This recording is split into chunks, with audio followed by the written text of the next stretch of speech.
बनता है। अब सर हम ये कहना चाहते हैं, जैसे 1 करोड़ 1.25 करोड़ निवेशकों ने लगाया है और अभी पैसा आया है कि जो पिछली रिपोर्ट थी उसमें 4-5 लाख, लेकिन अब मेरे को लगता है कि 20-25 लाख लोगों का पैसा आया होगा। लेकिन 1 करोड़ में से 20-25 लाख का भी क्या मायने रखता है? पैसा बहुत कम आया सर, डिफिशियंसी बहुत ज्यादा है, इस बात को हम मानते हैं। मैं अब हम लोग लगे हुए रात क्यों और है अम्मीलाल जी, डिफिशियंसी क्यों है? इसमें सर आपको बताऊंगा कि कुछ जैसे आज आपके आधार कार्ड में नाम आशुतोष जी है। डिफिशियंसी आपकी वजह से है, मैं बता रहा हूँ, मैं बता रहा हूँ, डिफिशियंसी आपकी वजह से। अब सर मैं बताना चाहूँ, बिल्कुल मानता हूँ। सुन लीजिए ना, मेरी बात सुन लीजिए। सुनूंगा सर। निवेशक बहुत परेशान है और परेशानी के कारण अम्मीलाल जी है। मैं कैसे बोल रहा हूं, मैं बता रहा हूं आपको मैं कैसे बोल रहा हूं। मैं बहुत सारे ऐसे लोग हैं जो डिफिशियंसी को क्रिएट कर रहे हैं और ये आरोप लग रहा है सहारा प्रबंधन के तरफ कि सहारा प्रबंधन जानबूझ करके ऐसे ऐसे आधार बना दिए हैं जो बार बार डिफिशियंसी 99% डिफिशियंसी हो सकता है क्या?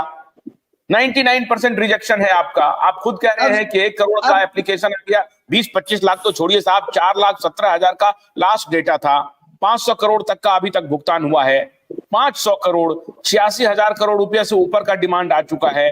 तो कौन, इसका मतलब है कि ये टोटल फ्रॉड चल रहा है ऑपरेशन। अब सर मैं आपसे लाइन ऑफ फायर पे लिया हुआ हूं।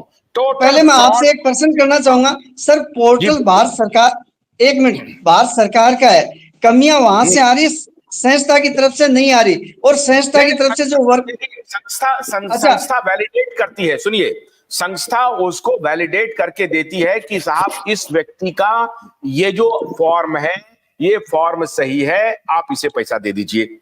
आप संस्था ही वो बताती है, संस्था इस प्रकार का फॉर्मेटिंग किए हुए है कि डिफिशियंसी डिफिशियंसी डिफिशियंसी। लेकिन डिफिशियंसी पर जाने के पहले अम्मीलाल जी, आप भी एक उच्च पद पर आसीन है सहारा में, मुझे बहुत खुशी है कि आप सभी ज्वाइन कर रहे हैं, मुझे बहुत खुशी है।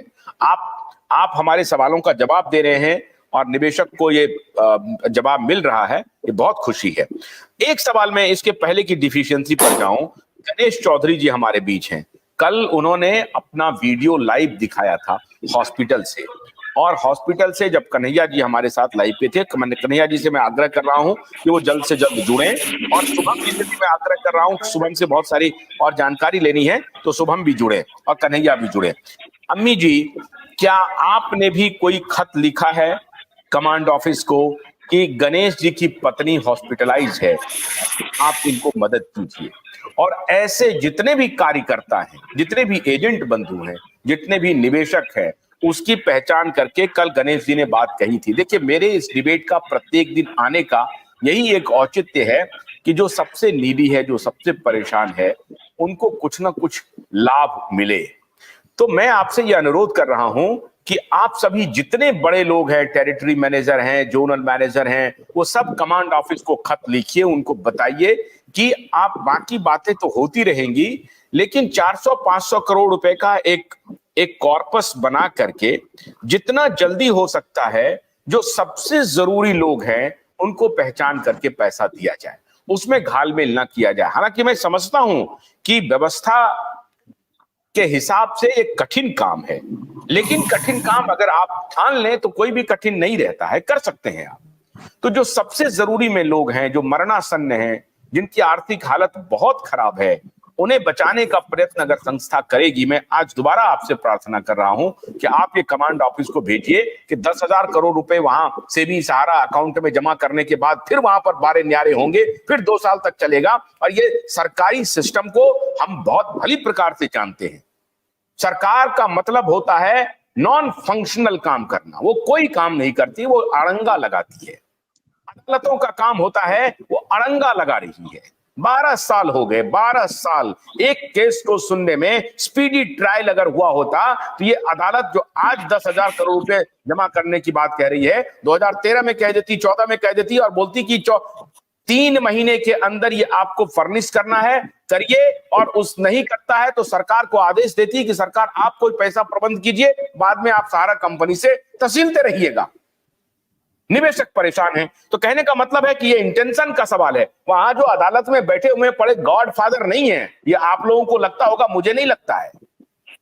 उनके दिमाग को मैं भी पढ़ता हूं, वो कितने पढ़ लिख करके आए हैं वो मुझे भी मालूम है।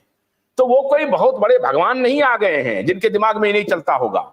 ये सीधा सवाल है साहब। 2012 से 2024 हो गया, 12 साल में आप एक मुकदमा को सॉल्व नहीं कर सके, और फिर भी आप कह रहे हैं लॉन्ग रूट।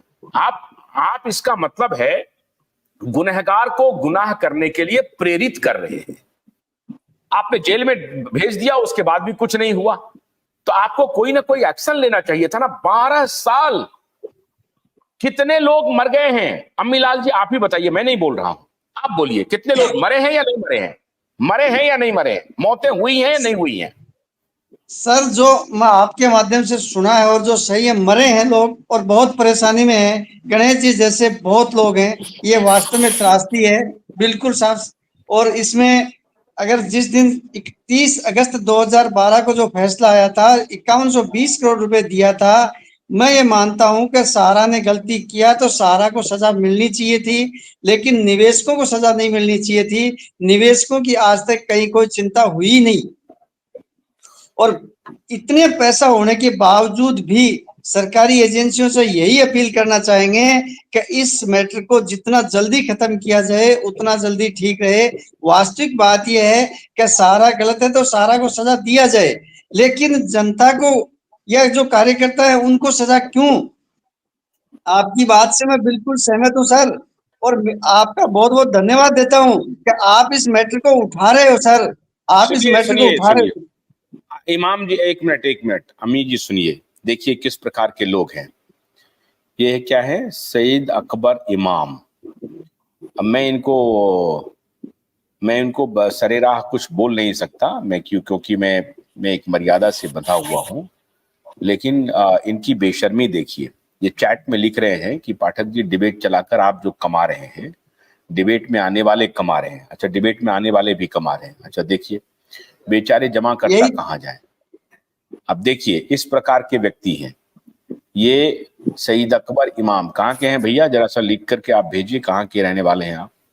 और आपके जो ये उद्गार हैं, इसके लिए आपको नमन, आपको बहुत बधाई, और आपके मुंह में घी शक्कर कि मेरी कमाई इस डिबेट से कम हजारों करोड़ में पहुंच जाए। तो मैं समझता हूं कि उस कमाई का कुछ पैसा मैं आपको भी दूंगा। ठीक है सईद अकबर इमाम साहब, आपको हमारे तरफ से बहुत बहुत शुभकामना। आपने ये हमारे लिए उद्गार जो व्यक्त किया है कि डिबेट चलाकर को जो पैसे कमा रहे हैं, तो मैं आपको बहुत बहुत शुभकामना देता हूं आपके उद्गार के लिए। बहुत बहुत धन्यवाद। अम्मीलाल जी बोलिए। मैं आपको धन्यवाद देना चाहूंगा। बाकी समस्याएं हैं सर, बहुत ज्यादा समस्याएं हैं, लेकिन मैं मेरे कर्तव्य के साथ मेरे लोगों को जितना सीआरसी से पैसा दिला नहीं, सकते हैं मैं ये कह रहा हूं कि जैसे गणेश चौधरी जैसे लोग, जैसे कल इन्होंने वीडियो दिखाया था हॉस्पिटल से, अम्मीलाल जी, क्या सभी लोग मिल करके एक पत्र लिख करके आदरणीय स्वप्ना राय जी से या ओपी श्रीवास्तव जी से सबसे संपर्क करके कुछ एक कॉर्पस निकाल करके तत्काल तो कीजिए। ये मैं कह रहा हूं, इस पर थोड़ा सा ध्यान तो दीजिए। और बिल्कुल मैं भी लेटर आग्रह कर लिखा रहा हूं है। सारा प्रबंधन से कि ऐसे लोग जो हॉस्पिटल में हैं, या आपको मिल जाएगा कौन किसकी जरूरत सबसे ज्यादा है। और मैं समझता हूं इसमें कोई बेईमानी नहीं करेगा। आपस में लोग ही कहेंगे कि हाँ भैया इनकी हालत बहुत खराब है, हमसे ज्यादा खराब है, इनको दीजिए। ऐसे बहुत कम लोग होंगे जो ये कहेंगे कि नहीं मुझे दे दीजिए, इनको मत दीजिए।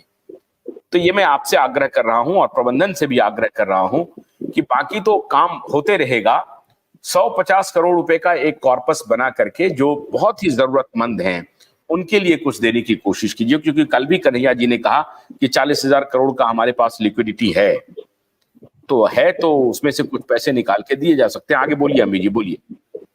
मैं ये मानता हूं सर कि बिल्कुल ये है, लेकिन ये पैसा शायद निकल नहीं पा रहा है। सरकारी एजेंसियों सिस्टम का ऐसा सिस्टम है कि निकल नहीं पा रहा है।